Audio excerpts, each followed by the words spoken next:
우리나라 신생아들의 평균 몸무게는 남자는 3.41kg, 여자는 3.29kg입니다. 이 가운데 2.5kg 미만의 저체중으로 태어나는 아기는 약 5.5%, 2만 4천여 명 정도인데요. 작게 낳아 크게 키우라는 옛말도 있는데 태어날 때 체중이 적다고 해서 걱정할 필요가 있을까요? 옛 어른들이 적게 낳으라는 얘기는 이렇게 미숙아를 낳으라는 뜻이 아니라 보통 한 3kg 이상 되는, 4kg 되면 낳기가 힘들지만 저도 아이를 셋 낳아봤지만 3kg하고 3.3kg도 다르더라고요. 그러니까 아기들은 100g이 차이가 많이 나는데 적게 낳으라는 의미는 우리가 보통 표준으로 알고 있는 한 3.2kg 이 정도가 적게 잘 낳으시는 거고, 그렇다면 임신기간 40주를 채워도 몸무게가 2.5kg 미만인 신생아와 임신기간을 채우지 못하고 나온 신생아 중 어느 경우가 더 위험할까요? 굳이 둘 중에서 한 가지를 꼽으라고 한다면 엄마 뱃속에 있었던 기간이 몇 주가 되었는가가 더 중요하다고 생각할 수 있겠습니다.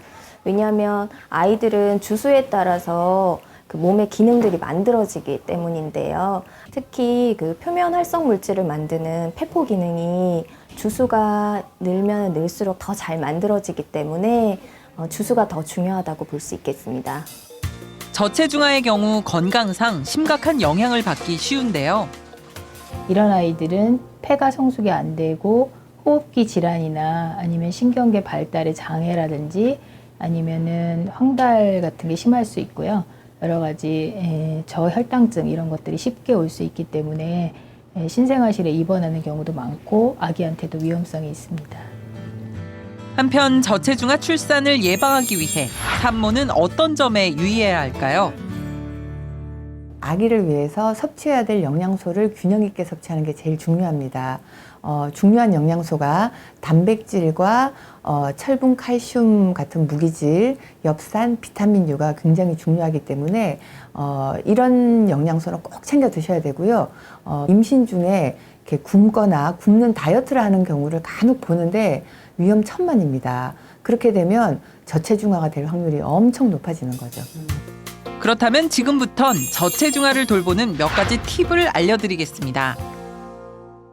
망막 검사, 심장 초음파, 뇌 초음파를 해서 주기적으로 관찰이 필요한 것으로 판정을 받은 경우에는 병원을 계속 지속적으로 방문해서 경과 관찰을 계속하는 것이 중요하고요.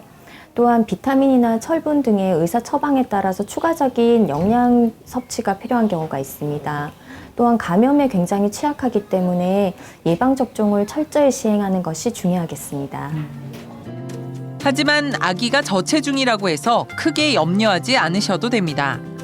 이렇게 잘 보살핌을 받은 저체중아의 80~90%는 만 2, 3세까지 또래 아이들과 비슷하게 따라잡기 성장을 합니다.